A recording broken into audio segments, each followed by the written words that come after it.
Welcome to this edition of ChamberSOUTH Spotlight. I'm Tiffani Helberg, and I'm joined by Matthew Anderson from Mosaic, Miami, and we have some exciting stuff for you here today. Matthew, thank you for joining us. Thank you for having me. So tell folks about Mosaic Miami. What is it? So Mosaic Miami is one of Miami's most prominent and oldest institutions. We started in 1935 as a Miami chapter of the National Conference of Christians and Jews. We started in 1927 in New York during a really complicated time for this country. Pretty close to now, really. That's right. Where we, where we had groups in the Jewish and Christian communities coming together to do activism. As Miami's community continued to become more diverse, so did our work, as we work across all of Miami's diversity. So the national organization disbanded in 2005. But our community felt that our work was so important that we were able to get enough resources to stand on our own 2 feet and continue going. So we're about to celebrate 90 years in Miami in May, which is a big deal. Congratulations. Thank you. So 2 years ago, we went through a long process to find a new name. We hired War Media, who's amazing. Jacques Hart is the best.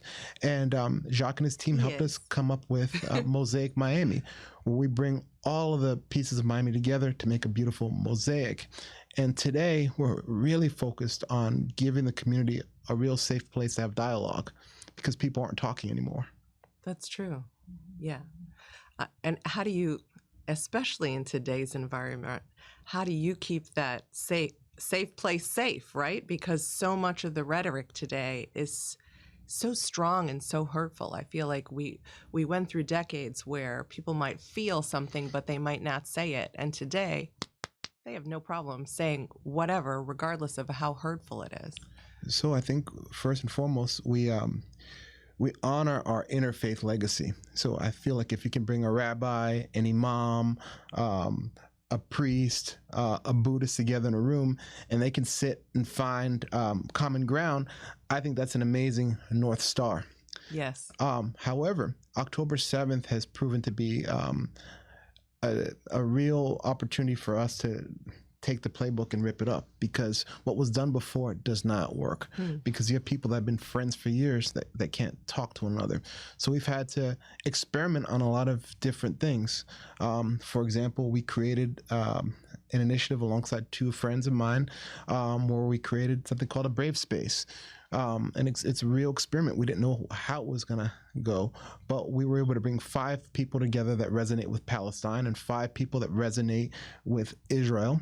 And we went deep in a 3-part series. Wow. The first part was we bought into the covenant that we're going to honor each other and give each other the benefit of the doubt, even when it feels uncomfortable.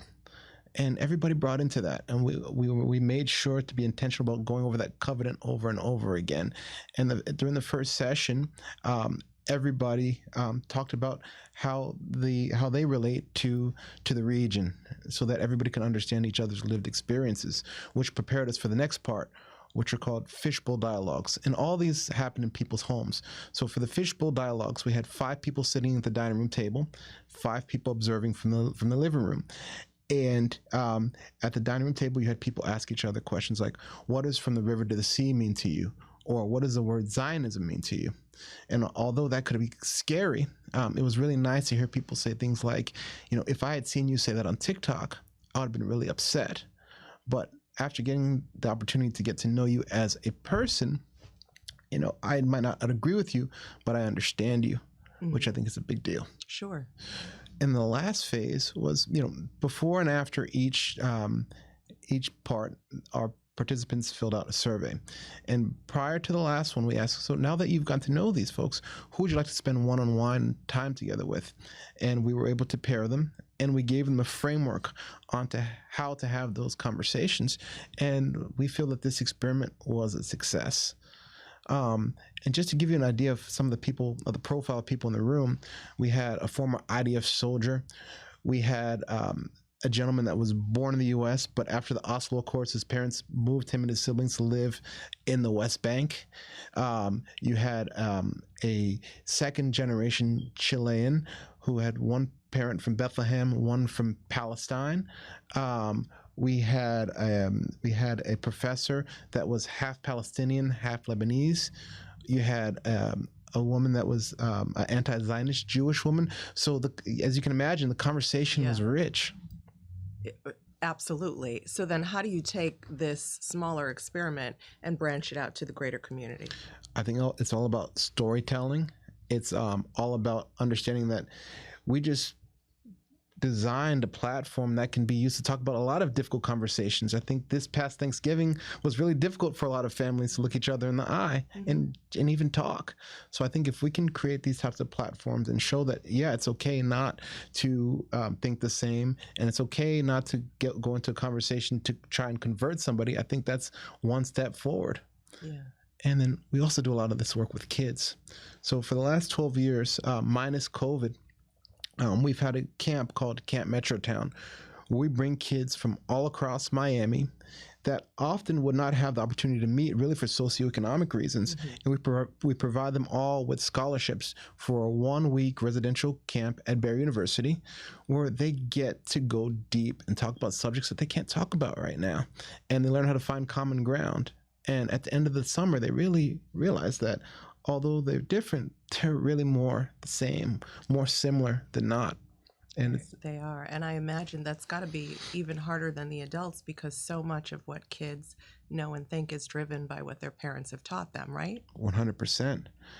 And we start from a very basic level, and we give them the building blocks to have those conversations, and we provide them facts. We provide them history, which is complicated for them to obtain nowadays. Yeah.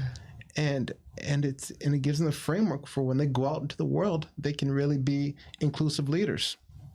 So I think social media has created a lot of, some of the problems that we have today as far as different disciplines getting along.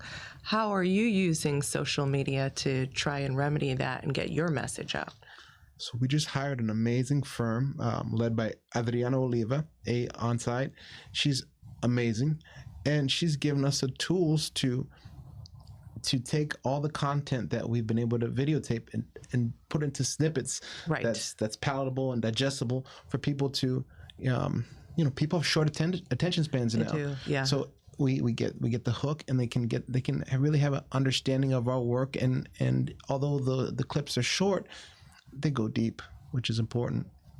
That's good. Tell me about some of the other projects you have going on, upcoming projects. So we've had for many years something called the National Headliner Award. So we've honored folks like Walter Cronkite, Barbara Walters. The last person we honored was Maria Elena Salinas. This year we're going to be honoring Peter Mayer, who was a CBS White House correspondent from Jimmy Carter to Barack Obama. And what's going to make this extra meaningful is a couple things. Number one of my mentors and a big supporter of Mosaic Miami is a gentleman by the name of John Kozak. John is he's a legend in the field of law, but also social justice and activism. And John grew up in Illinois, and from the time he was in elementary school, he got to know Peter Mayer. And through my work with Interfaith Alliance in D.C. and John's relationship with Peter, I've been able to get to know Peter. And for this award, serendipity is coming into a lot of different ways. So I received an article from John about a really amazing interaction that Peter had when a contractor came to his home. And this contractor revealed to Peter that his father was the neo-Nazi godfather. His father wrote a book called The Turner Diaries, which Timothy McVeigh used as the blueprint to do the bombing in Oklahoma City. Oh my God. I was in Oklahoma City, and I saw that book, The Turner Diaries, in the case at the museum from the bombing. And the curator could not believe that I was bringing this guy's son to Miami. He wrote a book called Sins of My Father. And he and Peter are going to have a fireside chat together. So it's amazing how the world can come full circle.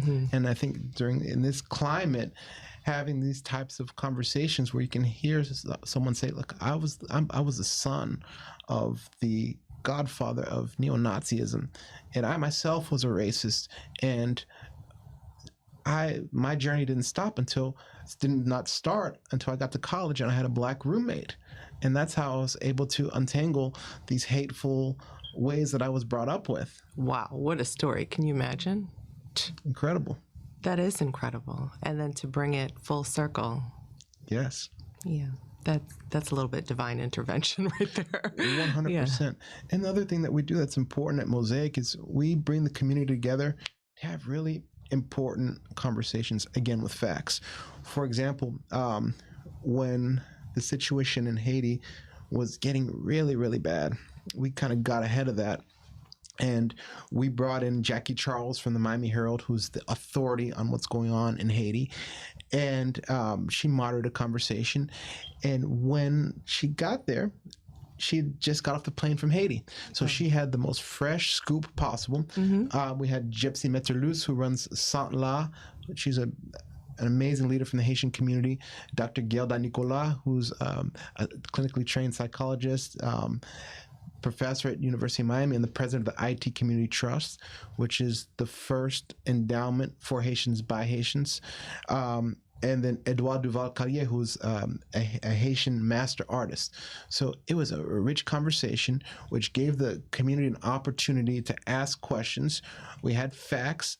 And as crazy as this sounds, just about, 10 weeks after, we were hearing about cats and dogs in Springfield, Ohio. Oh my God. So this was an opportunity for us to use the content from that event to counter that awful, false narrative. And it also gave me the opportunity to tell my story as a Haitian American and show photos of my great-great-grandparents to show that we don't eat cats and dogs and we're actually educated, smart people. Of course. Yeah, wow. Well, the world needs so much more of Mosaic Miami. Yes. How can other organizations or individuals get involved? So with our work, we can't do it without strategic partnerships. We use the arts as a platform to have candid conversations. We partner with Gable Stage. I do all the talkbacks after their plays and curate conversations with leaders from the community that resonate with the plays. We have a partnership with the Gables Art Cinema, where we have a Faith in Film series. We just moved our office to the Sanctuary of the Arts, which is an amazing partnership on so many levels. We partner with Breakthrough Miami with a program called Breakthroughs and Bridges. So I think that it's important for the community to understand that, yeah, we have our independent missions, but if we don't reinvent the wheel a million times and bring our strengths together, we can be a lot more impactful. We have a march called the We Are United March that goes from the Freedom Tower to the Underline with over 15 partners. Wow. That initiative was launched coming out of COVID, where we wanted to give the interfaith community a chance to breathe some new fresh air into their work, and also, again, bring other community organizations together to show that we are stronger together than independent. And we can't wait for bad things to happen to decide that it's a good idea to build relationships. So, although, of course, it wasn't planned, the night before our first march was the shooting at Tops Grocery Store in Buffalo, New York. And the day after, we were the only group in town that was mobilized, that was able to tell the folks in Buffalo that we see you, we hear you, and we're with you. Same goes with our march last year. Of course, we did not plan for October 7th to happen, but we were the first large demonstration that came together in peace, that had people from both sides of the aisle together, showing that, yeah, we might not agree, but we're here together. That's key. So tell us a little bit about you and your journey to your current position. So my journey to this current position is really unconventional, but it started with my mom and dad. It started when my mom and dad were actually dating and kind of deciding what our family would look like. My father was progressing in his career as a banking, which led to being a banking legend. and they decided that we were going to be a philanthropic family. And little by little, we started to focus our philanthropic efforts into the arts, education, social justice, and Haiti. And so from the time my brother and I were young, that's what kept our family together. So we were exposed to all facets of the community. I went off to Massachusetts for school and to start my career, and I didn't think I was ever going to move back home. And an opportunity brought me back to work in commercial real estate. And for the majority of my career, I was focused in the private sector and finance and commercial real estate. But in my 5 to 9, I volunteered with a lot of organizations. And one of those was Mosaic Miami, but then MCCJ. Mm-hmm. I was the youngest board chair in the organization's history. And when we had some leadership transition during the pandemic, I was eventually asked by the board if I would be willing to leave my job to do this work, and May will be 4 years. That is so cool. I love that story. And what is your background? You said you're Haitian. Are both of your parents Haitian? So, no, my mother was born in Haiti, and when she was 6 weeks old, she moved to Puerto Rico. My grandfather worked for Pan Am Airlines, so they traveled a bunch for his job. They went from Puerto Rico to Haiti to San Francisco to Miami when she met my father. My dad's family is originally from the Bahamas. Oh, cool. So I come from two, communities that help build Miami, that are, deep in Miami's fabric. Wonderful. So if people want to get involved with Mosaic Miami, how do they reach out to you? They can email me, manderson@mosaic-miami.org, or they can go to our website, mosaic-miami.org, and sign up for our newsletter, and we can take it from there. Awesome. Anything I haven't asked you that you want to add? I think this is perfect. I think there's, our work is more important now than ever. We're totally dedicated to being that convener for Miami. And if you have any ideas on how we can do a better job, or how we can, use this as a platform to do that kind of work, please reach out. Well, I'm fascinated by what you do, and I can't wait to hear more and partner with you guys. Matthew Anderson from Mosaic Miami. What a tremendous, much-needed organization. I'm so glad you guys tuned in for this edition of Chamber South Spotlight, and I encourage you to join Chamber South so that you can be part of this business community that embraces organizations like Mosaic Miami. Thanks for watching.